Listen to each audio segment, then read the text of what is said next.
میرا یہاں بطور مورل جو جناب ایشو صاحب نے میرا کنسرٹ کی ہے، میں تقریباً پہلے بھی یہاں رہ چکا ہوں. یہاں کے لوگوں نے مجھے پہلے سے بھی بہت پیار کی ہے، اور لوگ جو ہے نا مجھے ہر قسم کی انفارمیشن فراہم کرتے ہیں اور میں اس کو صحیح راہ میں رکھتا ہوں. اسی طرح اس گاڑوں کے بارے میں بھی جناب شو صاحب نے کہا کہ دوران میٹنگ ڈی پی او صاحب اور ڈی ایس پی صاحب نے سختی سے ہدایت کی کہ یار آپ کے علاقے میں جتنی بھی اسمگلنگ کی گاڑیاں ہیں یا اور منشیات فروشی ہے وہی پھیریں گے.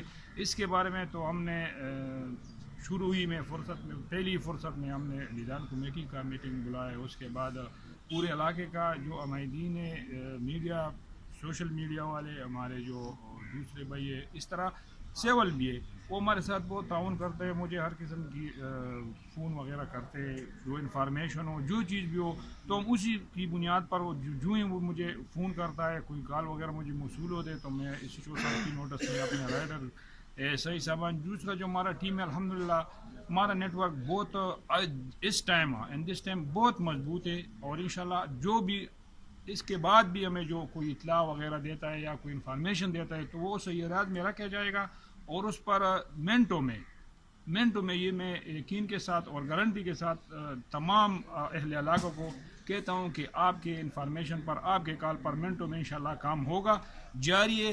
جو بھی ہوا ہے، جو بھی ہوگا، یہ سب لوگوں کے سامنے ہوگا انشاءاللہ. ہم نے علاقے میں جو مشہور منشیات فروش تھے، یہ لوگوں کی انفارمیشن کی بدولت ہم نے پکڑے. جناب شو صاحب دن رات محنت کرتا ہے، ہمارا ٹیم ہے انشاءاللہ دس ٹائم انتہائی مضبوط ٹیم ہے ہمارا، اور بالکل میں اس سے مطمئن ہوں. الحمدللہ انشاءاللہ آگے بھی اس طرح کام ہوتا رہے گا.